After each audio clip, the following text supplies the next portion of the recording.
Today is the 4th anniversary of both the Nintendo Switch and The Legend of Zelda Breath of the Wild.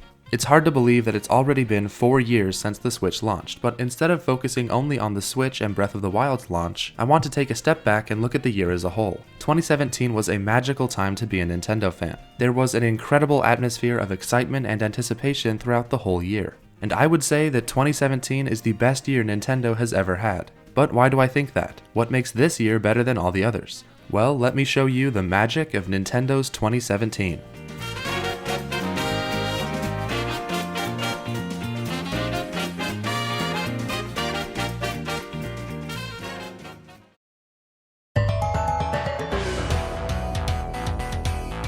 But before we get into it, it's important to set the scene. 2016 was a rough year for Nintendo. After years of the Wii U continuing to underperform massively, things weren't looking good. Gaming news sites continued to label Nintendo as a dying brand, with some saying they should stop making consoles altogether. Stock prices were extremely low and investors weren't happy. But Nintendo wasn't giving up yet. They had already started to work on their next big console. Before he passed away, Satoru Iwata put a lot of emphasis on the idea of the Nintendo Switch being a device you can take out and anywhere. Sadly, Iwata never got to see the final product, but we know that the Nintendo Switch wouldn't exist without him. In 2016, there was tons of speculation online about Nintendo's next console, codenamed the Nintendo NX.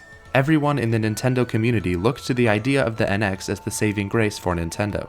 It seemed like every other week there was a new leak or rumor surrounding the NX, and everyone eagerly awaited its reveal. And finally, on October 19th, 2016, Nintendo put out this tweet. Be among the first to discover NX. Watch the preview trailer at 7 AM Pacific Time, 10 AM Eastern Time. And early the next morning, Nintendo uploaded a YouTube video titled First Look at the Nintendo Switch. The next Nintendo system had finally been revealed. This trailer showed off the basic concept of the Switch, a system that is both a home console and a portable system. But maybe more importantly, it showed a new direction for Nintendo as a company. The trailer showed young adults using the new system in their daily lives, which is a very different approach than the childlike marketing of the Wii U era. This video gave off a fresh, sleek, and modern vibe that Nintendo had never had before. The trailer also gave quick glimpses at what was to come. A new 3D Mario game, the next Splatoon game, an upgraded Mario Kart, and lots of third-party support. Suddenly, the future of Nintendo seemed bright again. This was probably the most excited I've ever been for an announcement, and the energy on the internet was electric. The next generation of Nintendo was finally about to begin.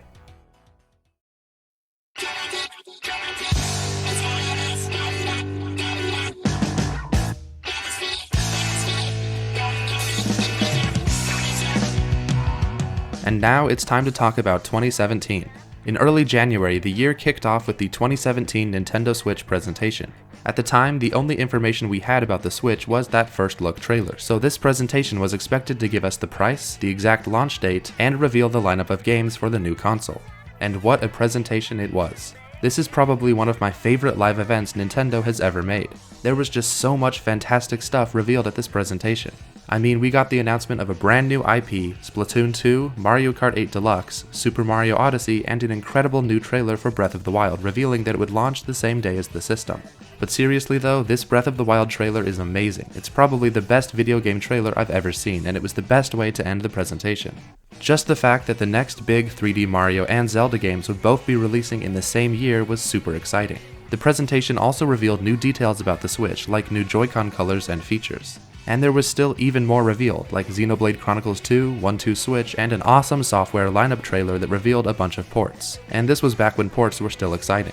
It really was a great presentation, aside from some awkward translation issues. It was the perfect way to start the year. And in February, we also got a Nindies showcase, which revealed a lot of great indie games that would be coming to the Switch. It was really cool to see Nintendo put more of a focus on smaller indie titles. And now all that was left to do was wait until March 3rd.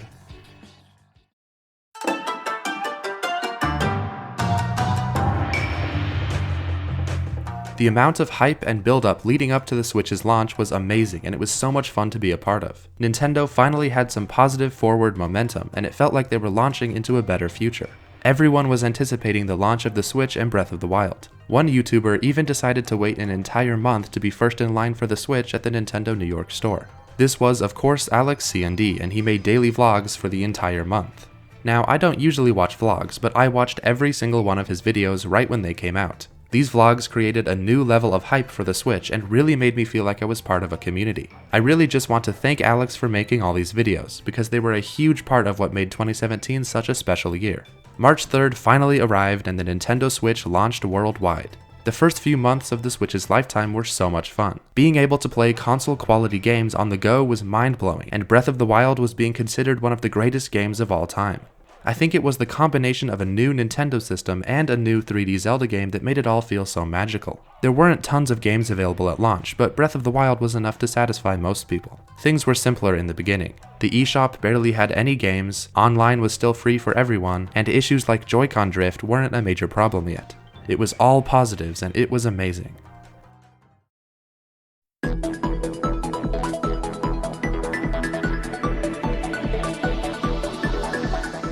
In April, shortly after the Switch's launch, we got a new Nintendo Direct. There were some 3DS headlines like Miitopia and some information on Monster Hunter Stories and Ever Oasis. We also got more details on ARMS, Mario Kart 8 Deluxe, and Splatoon 2. There were also some third-party announcements like Minecraft and Rayman Legends Definitive Edition. Overall, it was a pretty solid Direct, and it continued the hype train of the Switch. Near the end of April, Mario Kart 8 Deluxe released. This was an upgraded version of the Wii U original, with an all-new battle mode and some new racers. It was so cool to play the new console Mario Kart game on the go. I played Mario Kart 8 on Wii U, but playing it again on the Switch still felt like a fresh experience. And then on the same day that Mario Kart 8 Deluxe launched, we got the announcement of the new 2DS XL. 2017 was an interesting year for Nintendo because they supported both the Switch and the 3DS, even though both were handheld systems. But I actually really love the design of the new 2DS XL, so I'm glad it happened. Then in May we got an ARMS Direct, which delivered all the information we needed to know about Nintendo's new franchise. And while ARMS may not have been as good as some of us were hoping for, it was still very exciting at the time. There was also a new Splatoon 2 story mode trailer at the end of the ARMS Direct, which continued to build up hype for that game. Next up in June was Nintendo's E3 2017 Spotlight. This is another one of my favorite live presentations from Nintendo. It starts by continuing Nintendo's new direction with marketing and also some poetry from Reggie. The game is fun. We then got a better look at Xenoblade Chronicles 2, a brand new 2D Kirby game, some Pokemon news including Pokken Tournament Deluxe, and the confirmation that the next core RPG Pokemon games are in development for the Nintendo Switch. Then the screen went dark, the camera panned back out of space, and the number 4 came on screen, followed by Metroid Prime. This was probably the most exciting announcement from this E3. People on the internet went wild. We also got a new 2D Yoshi game, and a look at 2 different DLC packs for Breath of the Wild, as well as some amiibos for the champions. Mario and Rabbids got a new trailer, but the game was actually revealed the day before at Ubisoft's E3. Rocket League got announced for Switch, and the presentation ended with a brand new, amazing trailer for Super Mario Odyssey. The trailer shows off the new capture mechanic, the catchy song Jump Up Superstar, and gives the game a release date for late October 2017. And even though the actual E3 Spotlight ended, they also revealed Metroid Samus Returns at the Treehouse afterwards. Overall, I think it's a great example of what a Direct should be like. It was pretty short, only 25 minutes long, and it was completely packed full of great first-party reveals. It was definitely one of Nintendo's best appearances at E3, and it further cemented 2017 as one of the best years in Nintendo's history.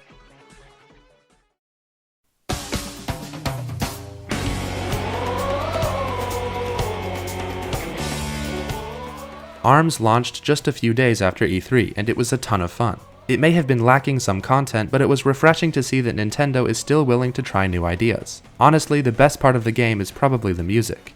Then in early July we got a dedicated Splatoon 2 Direct, which delivered tons of information about weapons, gear, stages, and the single-player story. Pearl and Marina also announced the Splatfest World Premiere, which was a free demo so everyone could download it and join the fun. This actually happened before the game's launch, and it was so much fun to participate in. This was another event that helped build up the Nintendo community. Splatoon 2 then got its full launch in late July. This game was one of the first big online multiplayer games on the Switch, so it helped add even more variety to the Switch's growing library. Mario plus Rabbids Kingdom Battle launched in late August, and was received more positively than most were expecting. A turn-based shooter with Mario and Rabbids doesn't sound like it would work, but it turned out to be quite a great game. And right at the end of August we got another Nindy showcase, revealing some more great indie games like Golf Story and Mulaka. The Switch was quickly turning into an indie machine. Then in September we got another Nintendo Direct, although this one was a little weaker than the other presentations in 2017. It was mostly new information on previously announced games like Xenoblade Chronicles 2 and Super Mario Odyssey. And there were also a lot of third-party announcements in the Direct with games like Doom and Octopath Traveler. I think the main purpose of this Direct was to build up hype for Super Mario Odyssey, which was Nintendo's big holiday game. And it worked. Super Mario Odyssey looked amazing, and everyone was excited to play the next big 3D Mario game.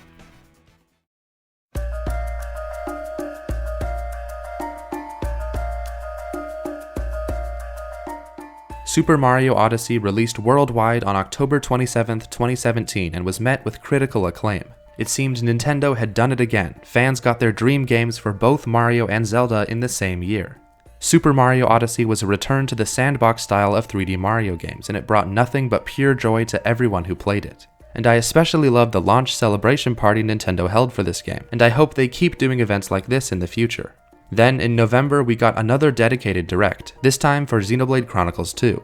The game then went on to release on December 1st, and I'm not a Xenoblade fan, but it seems like everyone loved it. And then, at the end of the year, we had the Game Awards. Nintendo showed up in a big way to the Game Awards in 2017, revealing that the second DLC pack for Breath of the Wild, The Champion's Ballad, would be released that same night. Bayonetta 1 and 2 were announced to be coming to the Switch, as well as the reveal for Bayonetta 3. Super Mario Odyssey won Best Family Game, and Breath of the Wild won Best Game Direction, Best Action Adventure Game, and of course the big one, Game of the Year. The Legend of Zelda: Breath of the Wild. This felt like the cherry on top of the perfect year. It was so great to see Aonuma and the Zelda team get the recognition they deserve. Breath of the Wild really is a masterpiece, and I'm so happy it won Game of the Year.